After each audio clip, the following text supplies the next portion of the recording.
আপনি কি স্বপ্নে অনেক টাকা পয়সা কুড়িয়ে পেতে দেখেছেন? কিংবা আপনাকে স্বপ্নে কেউ টাকা দিচ্ছে এমন স্বপ্ন কি ইদানিং দেখতেছেন? সাধারণভাবে আমরা অনেকেই মনে করি স্বপ্নে টাকা দেখার অর্থ বড়লোক হয়ে যাব।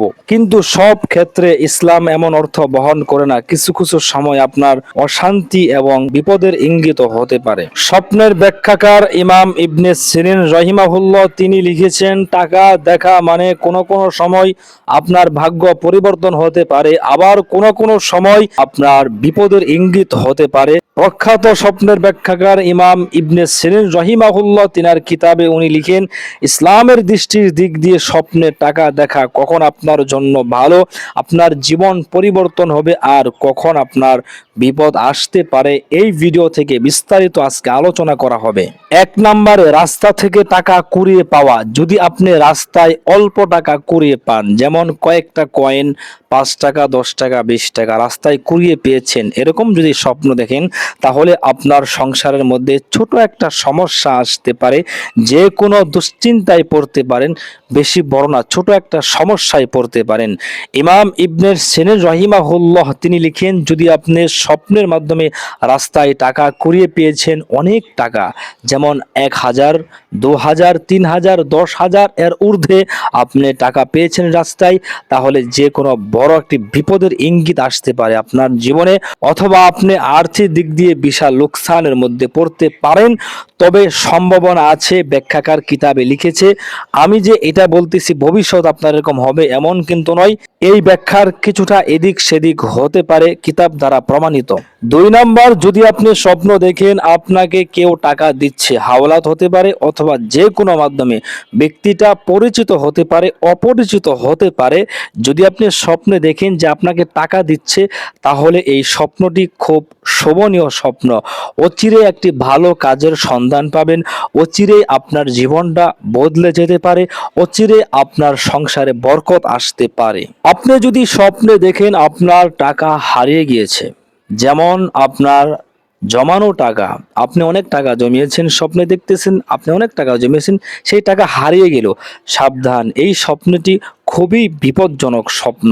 যদি আপনি দেখেন যে টাকা হারিয়ে গেছে, তাহলে ইমাম ইবনে সিরিন তিনার কিতাবে তিনি লিখেন যে বড় সতর্কবার্তা, আপনি আর্থিক দিক দিয়ে ক্ষতিগ্রস্ত হতে পারেন, অথবা যেই মানুষটাকে আপনি বিশ্বাস করেন ওই ব্যক্তি আপনার সাথে বেইমানি করতে পারে, বিশ্বাস ভঙ্গ করতে পারে। এতএব আমাদের বুঝতে হবে যে যদি আমরা দেখি স্বপ্নে টাকা হারিয়ে গিয়েছে, এরকম স্বপ্ন দেখলে স্বপ্ন দেখার সাথে সাথেই দিনে দেখি রাতে দেখি, যদি কালে দিনে দেখি তাহলে সাথে সাথে ঘুম থেকে হেঁটে 2 রাকাত নামাজ আদায় করব, আর যদি রাতে দেখি রাতে ঘুম ভাঙ্গার পরে ফজরের নামাজ আদায় করার পূর্বে সুন্নত নামাজ আদায় করার পর 2 রাকাত সলাতুত তওবা নামাজ পড়ে নিব এবং 100 বার আস্তাগফিরুল্লাহ আস্তাগফিরুল্লাহ পাঠ করব। ইনশাআল্লাহ এই হারানো টাকার স্বপ্ন দেখা এ থেকে আমাদের কোনো আর্থিক ক্ষতি হবে না, কোনো বিশ্বাসী মানুষ বিশ্বাস ভঙ্গ করবে না। এরপর হলো, স্বপ্নে যদি আপনি দেখেন একজন মানুষকে টাকা দান করতেছেন, একজন গরিব, ইতিম, মিসকিন, রাস্তার ফকির একটা মানুষকে আপনি টাকা দান করলেন, এমন স্বপ্ন যদি দেখেন খুবই ভালো লক্ষণ এবং ভালো স্বপ্ন। অচিরেই আল্লাহ পাক রব্বুল আলামিন আপনার জীবনে বারাকাত দান করবে, আপনার আর্থিক দিক দিয়ে আল্লাহ উন্নত ঘটাবে এবং আল্লাহ রাব্বুল আলামিন আপনাকে বিপদ মুক্ত করবে। যদি আপনি স্বপ্ন দেখেন আপনি টাকা দান করতেছেন, গুরুত্বপূর্ণ একটি অর্থ বহন করে, সেটি হলো যে আল্লাহ রাব্বুল আলামিন আপনার রিজিকের মধ্যে বারাকাত দান করবে। এতে এই জাতীয় স্বপ্ন দেখলে অবশ্যই আল্লাহ তাআলার কাছে শুকরিয়া আদায় করবেন। প্রিয় দর্শক, আজকের ভিডিও থেকে আমরা গুরুত্বপূর্ণ কয়েকটি স্বপ্নের ব্যাখ্যা জানতে পারলাম টাকা বিষয় নিয়ে। আমি যে কথাগুলো বললাম এর বাহিরেও যদি কোনো স্বপ্ন দেখেন, তাহলে অবশ্যই এই ভিডিওর কমেন্টে আপনি লিখবেন যে হুজুর আমি এই স্বপ্নটা দেখেছি, এই স্বপ্ন কি অর্থ বহন করবে, ব্যাখ্যা কি হতে পারে, তাবির কি হতে পারে, আমার তো জানা নেই হুজুর, আমি কাউকে বলি নাই।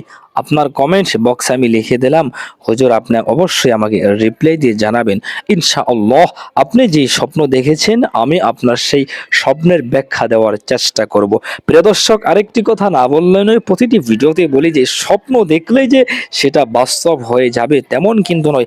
আপনি স্বপ্নে টাকা দেখেছেন, এর প্রকৃতপক্ষ অর্থ এটাই যে দাঁড়াবে আপনার টাকা হারাবে, আপনার ব্যাংক ব্যালেন্স সব কিছু নষ্ট হয়ে যাবে, আর্থিক সমস্যার মধ্যে পড়ে যাবেন, এমন কিন্তু চূড়ান্ত ভবিষ্যৎবাণী করা যাবে না। এমনটা মনে করলে কিন্তু আপনার গুনাহ হতে পারে। অতএব আমাদের ব্যাখ্যা মনে করতে হবে যে আমরা কখনো টাকার স্বপ্ন দেখি, আবার কখনো দেখি না। তবে অনেক সময় টাকাই স্বপ্নে দেখেছি, টাকা হারিয়ে গিয়েছে। অধিকাংশ স্বপ্ন হয় যে টাকা কুড়িয়ে পাওয়া।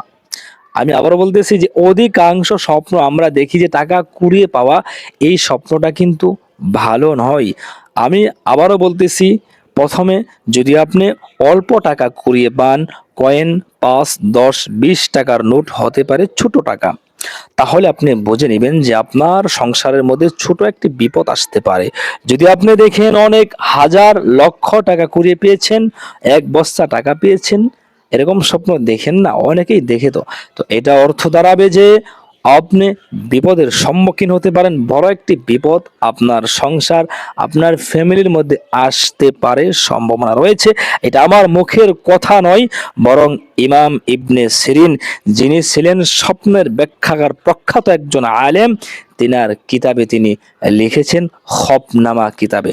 প্রিয় দর্শক, আমরা আজকে বুঝতে পারলাম যে স্বপ্ন দেখেই যে চূড়ান্ত সিদ্ধান্ত নেওয়া, ভবিষ্যৎবাণী বলে দেওয়া, এটা সম্পূর্ণ ভুল ধারণা। তাহলে আজকের ভিডিও থেকে আমরা গুরুত্বপূর্ণ যে বিষয়গুলো শিখতে পারলাম, ইনশাআল্লাহ এই ভিডিওটি যদি আপনি বেশি বেশি শেয়ার করেন, যারা জানে না তারা জানতে পারবে। এবং আমি আশা করি যদি ভিডিওটি আপনার ভালো লেগে থাকে অবশ্যই একটি লাইক দিবেন। আপনি যদি আমার চ্যানেলে নতুন দর্শক হয়ে থাকেন, চ্যানেলটি সাবস্ক্রাইব করে রাখবেন। প্রিয় দর্শক, আমি কিন্তু আবারও বারবার বলতেছি যে আমার ভিডিওতে কোনো প্রকার স্ক্যাম জাতীয়, অনাকাঙ্ক্ষিত এবং ভুল স্বপ্নের ব্যাখ্যা দেওয়া হয় না, মানুষের ভবিষ্যৎবাণী বলা হয় না। আমি সরাসরি আমার এই ভিডিওতে আপনাদেরকে আমি ইসলামিক অনুযায়ী কি বহন করতে পারে কোন স্বপ্নটা, সেটা আমি অর্থ আপনাদেরকে আমি জানিয়ে দেই। তবে অবশ্যই আমার চ্যানেলের প্রতি আপনারা বিশ্বাস রাখবেন। আমি স্বপ্নের ব্যাখ্যা নিয়ে অনেক ভিডিও দিয়েছি এবং ভবিষ্যতে প্রতিদিন একটি করে স্বপ্নের ব্যাখ্যা নিয়ে ভিডিও আমার চ্যানেল থেকে আপলোড হবে। যারা নতুন ভিডিও পেতে চান অবশ্যই চ্যানেলটি সাবস্ক্রাইব করে রাখবেন। এই বলে আজকের ভিডিও থেকে বিদায় নিচ্ছি। আবার দেখা হবে নতুন আরেকটি স্বপ্নের ব্যাখ্যা নিয়ে। এই পর্যন্ত ভালো থাকুন। আসসালামু আলাইকুম রহমতুল্লাহ।